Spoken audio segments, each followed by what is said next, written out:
Здравейте, аз съм Кристиян Найденов. Днес ще ви покажа как по много лесен начин да влезете в компютъра си от телефона и да го контролирате.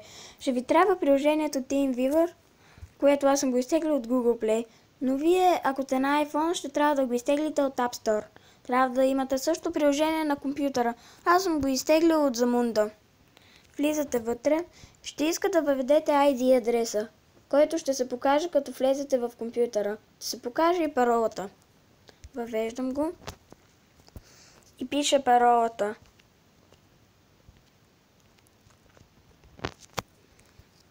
И цъкам OK.